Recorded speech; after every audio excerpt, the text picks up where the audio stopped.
Essa é uma das condições mais perigosas para você dirigir. Começou a garoar, o asfalto está úmido e escuro, mas ainda não tem aquele monte de água, não chega a formar aquele espelho e as poças. Agora, por que essa condição é tão perigosa? Em primeiro lugar, porque as pessoas dirigem nessa condição como se estivesse no seco, nas mesmas velocidades, nas mesmas distâncias em relação ao carro da frente, mas aqui no pavimento já aconteceu uma alteração química e física bastante relevante. A água atua como um lubrificante, alterando as características, a mecânica de aderência do composto de borracha do pneu com a superfície do asfalto. E o pior, aqui no asfalto a gente tem resíduos de borracha, de óleo, de fuligem, e esses resíduos também reagem quimicamente com a água e o resultado é que você tem uma superfície bastante escorregadia. Eu vou mostrar para vocês que cuidados que você deve tomar quando o asfalto está assim, úmido. Pessoal, nessa condição de piso, você nunca deve se esquecer. Você vai consumir uma distância maior para frear e também você vai escorregar mais o pneu quando você estiver saindo de uma ladeira, por exemplo. Então, mantenha uma distância maior de segurança, cria uma margem em relação ao carro da frente, até porque nesse tipo de trânsito, nesse tipo de clima, sempre vai ter um para e anda um pouco mais agressivo.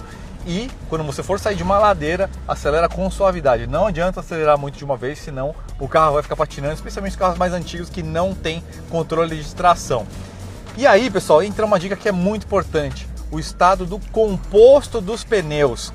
Quando você tem um pneu que está mais velho, mais ressecado, mesmo que ele esteja excelente de sulcos, pouco rodado, mas com muito tempo no sol, um pneu mais antigo, o composto vai ter uma interação pior com o pavimento no sentido da aderência. Então esse pneu, mesmo bom em termos de sulco, ele vai aderir pouco e aí ele vai tender a escorregar mais. Atenção à idade e à condição do composto do pneu do seu carro. Por conta disso, eu dou uma dica para você. Você está numa rua vazia, não tem ninguém atrás, principalmente atrás, pratique algumas frenagens de emergência, até a parada completa do carro, para você entender o ponto de atuação do ABS, até a mobilização, a força necessária que você tem que fazer, porque numa situação de emergência, você ter esse reflexo, esse condicionamento do quanto que você pode frear antes da roda começar a travar, ou num carro com ABS, até o ponto do ABS começar a funcionar, é muito importante você ter isso no seu corpo já, esse reflexo programado.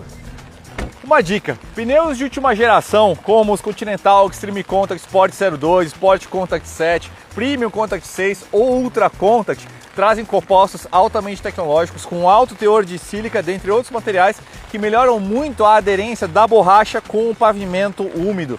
Por isso a performance deles no molhado é tão boa.